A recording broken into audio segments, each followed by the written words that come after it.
Stephen, imagine the players and the whole club really are still on cloud nine after the weekend result. Yeah, they are. They're, and so they should be.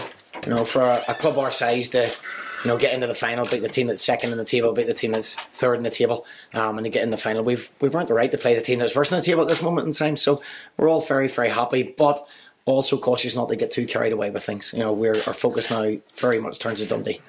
Focused on Dundee, obviously, but in terms of the cup final, what can that do on the field and off the field for a club like Motherwell? Well, financially, it lets us run cash positive for a couple of months anyway. On the field for the fans, especially, and the players. A lot of these boys have played a lot of their careers in the lower leagues. Never really played at this level in front of these crowds. So it's a fantastic achievement for them and thoroughly deserved. In terms of the fans coming up and turning up for the day, then they'll enjoy that there. They'll enjoy that. And listen, we want to put it to the back of our mind at the moment now for a month and really focus on the league. And that's a determination that the players and staff have got at this football club. I suppose there's now an incentive as well for the players to impress you, because there's a cup final, there's 11 cup final places up for grabs as well, so that you could see an improvement in the players as well, even more leading up to that cup final, I suppose. Yeah, nobody can drop their standards. We've got players like Gail Big Romana that are coming on. Elliot Freer didn't even get on, Craig Tanner didn't get on, Alex Fisher didn't get on. We've got players waiting to get chances, and they're going to get chances in the next few weeks because that's why we put a squad together, and it's very much up to them to step up to the plate, starting at Dundee. Stephen, how many do you think you can take from the town to the final, and how many tickets do you hope to get? Well, when we went to Wembley with Bournemouth, we used to get average crowds of about 4,000, 5,000. I think we pulled 30,000 people from somewhere, so I've no idea. It does capture people's imaginations. We'd love to get more fans through the door. There's not a whole lot more we can do at the minute to get them through the door. There's a team, playing to the best of their ability and giving absolutely everything for the cause. So who knows? But I think Alan will probably be more versed in how many people will take, but as many as possible. The club got praised for the way you handled your ticketing situation at the weekend. We'll try and sell as many as we can, but then we'll return what we can. Do you think a similar setup might work for the final for you guys? I would imagine so. We all want the final to be full, by the way. We want it as full. Our players want it full. It creates a brilliant atmosphere. So, yeah, we've done things properly. We've seen what we could sell. We know we're probably not going to sell 30,000, but we'll try. We'll try anyway, and then give the rest back and make a really good atmosphere for the day. What have you made of the comments about the physical nature of the game on Sunday? It was a physical game, yeah. From both teams, it was a physical game. It's a semi-final. Of course, it's going to be physical. There's a lot riding on it. There's a lot of pressure on it as well, as me and Pedro both showed, because we got sent to the stands, unfortunately. But yeah, it's a physical nature. We've got players in the dressing room, battered and bruised and ice packs on. Louis Malt's got stitches in his eye. But listen, we don't complain about things like that. We just get on with it. We're a wee small club, probably overachieving, and we'll just keep doing that. Pedro Caixinha was complaining yesterday. He said Motherwell wouldn't finish with 11 men in the final if you played like that. What did you make of those comments? That's up to Pedro. Pedro doesn't need to concern himself about the final, so I'm just going to concentrate on us, solely on us. I've not seen his comments, if I'm being honest, and I have no problem with Pedro in any shape or form. He's entitled to say what he needs to say. Were you surprised that Brendan Rodgers chipped in as well? Brendan saying that the referee lacked authority and lives were being endangered. Oh really? Okay. Who's Louis? He wasn't referring to Louis in that comment, no. Who is he referring to? He was referring to the Ryan Bowman incident. All right, okay. Listen, I don't discuss other teams or other people's players. What I do is try and keep solely focused on Motherwell and my players. What I will do is discuss Ryan Bowman with you if you want. Ryan Bowman is a boy who's come from non-league. He's fighting his way in the game. He's absolutely distraught this morning with certain comments. But what he is a boy that's played 46 games up in Scotland and been booked 3 times. So it doesn't suggest to me that he's exactly dirty, is he?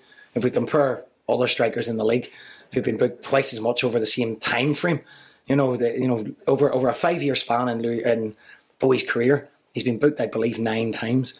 So that does not suggest that he's a dirty player. He's a boy that gives absolutely everything. There's other players in the league probably playing the same position, hasn't been booked twice as much over the same time frame. So I definitely don't think that's the case where we're at, no. Are you surprised that a manager who wasn't involved in the game is speaking about one of your players, as in Brendan, on to be honest, I can't control what other managers do. My policy up here, I know what you guys are trying to do. I know what you're trying to do. You're trying to create something that's not there. I have total respect for Brendan. So I'm not gonna give you what you want. What I will say is I only comment on my players, and anytime I make comments on other people's players or other managers is when it's in a positive light. Did you say Ryan's distraught? Have you had to pick him up, and is that going to affect him for Wednesday night, for instance? No, what you've got to remember is Ryan's a boy on buttons. You know, we don't pay good wages here. You know, we can't pay people £20,000 a week. Ryan's a boy that's come from non-league, had a tough season last season. He's come up here. He's started to do well. We've got a little bit of belief in him. And you know, he's a quiet boy that with no malice in him in any shape or form. So yeah, he's disappointed because it seems to me people are maybe a wee bit disappointed we were in the final. You know, perhaps a little bit disappointed we were actually in the final. But Ryan will be fine. Ryan will be fine. We have a group of people and staff here that believe in the boys that are here. And as I say, I'll discuss that, and I'll discuss my players and my staff. I won't have too much respect for other clubs and other managers to get involved in the tit for tat. You said, I think he's been booked 3 times. Do you just want him to keep going the way he's going, not let this affect his game? Most definitely. Look, LeBron's been great for us. Louis got all the headlines. He has to keep going. What we have not done is come in here. Louis been elbowed in the face as well. Louis been kicked. We have not mentioned it. We've just got on with it. We've spoke to Louis privately. He's got stitches and all that kind of stuff. But you have to just get on with things you got there and not worry about it too much. And I think the pair of them up front are a real threat. And they'll continue to be a threat. So we're not asking them to change anything. No.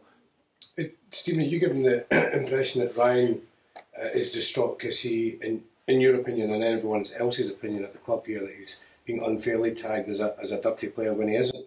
Well, I think the stats say I deal in facts. I don't deal in fiction and give you stories to write. Well, I'll deal in he's played 46 games since he came to Scotland, and he's had 3 bookings. So you make out if he's a dirty player or not. If we compare, there's one player in another team. Again, I don't go and talk about other players and put them out in the media to be spotlighted. But got booked more times in a month than Ryan has in a season. So, he's most definitely not a dirty player. He's wholehearted. He's a big clumsy lump at times as well. That's what he is. But he gives absolutely everything, and he certainly will not be changing the way he plays. No way. And I don't know if people are trying to get referees to look at that. I have no idea.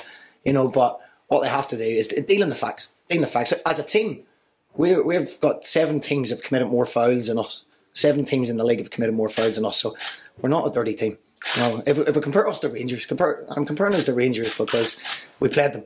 We're very close in the league. In 9 games, we've committed 115 fouls. They've committed 112. So I don't think we're a dirty side. We're a side that plays as best we can with the abilities we have, and we run hard and we battle hard, and then we try and play football as well. We scored in every game, bar the Aberdeen second game. So we're doing okay.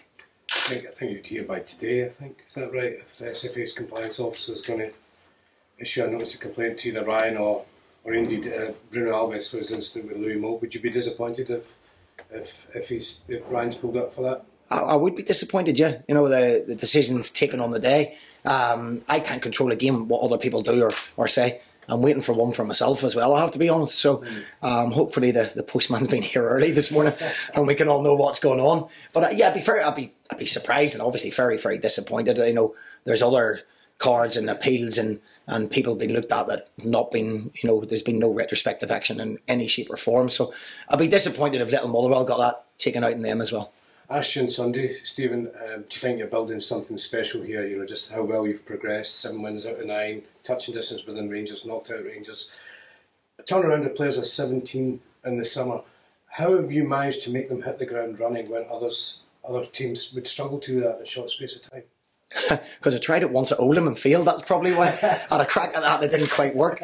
But what we had was a wee bit of time to, as I've said before, to do our research on players, and we've only a certain budget we can work with. As I say, we can't pay players the big money that other people do, so we have to get good characters and around similar ages where they've got things in common. Sounds a bit stupid, but if you ban 35-year-olds and then 18-year-olds, there's nothing to talk about, nothing in common. So we brought a real togetherness and a real spirit into this football club. And I think it says everything about this football club. Every member of staff got a bonus. It wasn't a big bonus, and it's certainly not life-changing, I can tell you that. But the fact that the chairman, Jim McMahon, went, do you know what, everybody will have a bonus at this football club, not just the footballers, I think says of the togetherness and what we're all about. And when we win together, we really, really enjoy it. The passion on Alan McDonald's face, the kit man who's been here a lot longer than me and anybody else, when he came into that dressing room was priceless. So, that's what I try and focus on. When we'll have bad days, we'll have bad games and bad periods, but when we lose together and everyone sticks together. And when we win, we certainly enjoyed it. And when you look ahead to Dundee tomorrow night, games just can't come soon enough for you. I'm glad you asked me about Dundee, by the way, because that's my sole focus. The rest of the stuff, as I say, is it doesn't affect me. It doesn't affect our players. Dundee's a massive game for us. We went to watch them on Saturday v Partick. I was very impressed with them. I thought they played a decent style of football, and they played 3 at the back. So Neil's starting to turn it round there as well. So we're well aware this is a tough game, and there'll be no hangover from us. Did you sense that the players were immediately focused on that game despite the euphoria on Sunday? Yeah, listen, I said to them they can come back here and have a beer, because I certainly was coming back to have one, and they said no. They want to show their face, acknowledge the crowd, and get home and prepare. We asked them about suits for the final, because you need to obviously prepare that kind of stuff to get them cut. They didn't want suits. They want to go on tracksuits. They want solely to focus on playing football and not focus on anything else. And our next month, there's a lot of big games we need to play, and that's our sole focus on it. And Dundee is very much where we're heading now. What more does that tell you about their characters, their personalities? That they don't want to be all dolled up on the big day. They just want to be Motherwell players like they are day in, day out. That was their thinking. We speak to Carl McHugh, the captain. I don't think they had suits in where Carl comes from or me, so he didn't want to do that there. We spoke to the boys, and I think it says they like what we're doing. They like what we're part of, and it keeps people grounded. I just like the fact that the boys are grounded. They're not getting carried away. The boys keep Louis grounded. He scores a goal. He's still one of the boys. They bring him back in again and give him stick. He only hit the shot because he was tired and things like that. Which is a load of rubbish. It was an unbelievable goal. But we try and keep everybody's feet in the ground. And I think that statement from we don't want suits. We want to just go. We don't want to talk about the final at the minute. We want to go and win 4 games between now and the final, because they are playing for places. Make no mistake. Everyone okay for tomorrow? Yes, everybody's okay. Listen, we've got, as I said, we've got ice packs and bruises and stitches, and from a very physical encounter from both sides. So I just have to assess that this morning and maybe give it another 24 hours before I name the team. Louis Moat got stitches, I take it, yeah? Yes, Louis's got, I think he's got 3 or 4 stitches in his head, just in the top of his eye. So can he play with that? Or? Oh yes, yeah, I've selected, yeah. I've selected.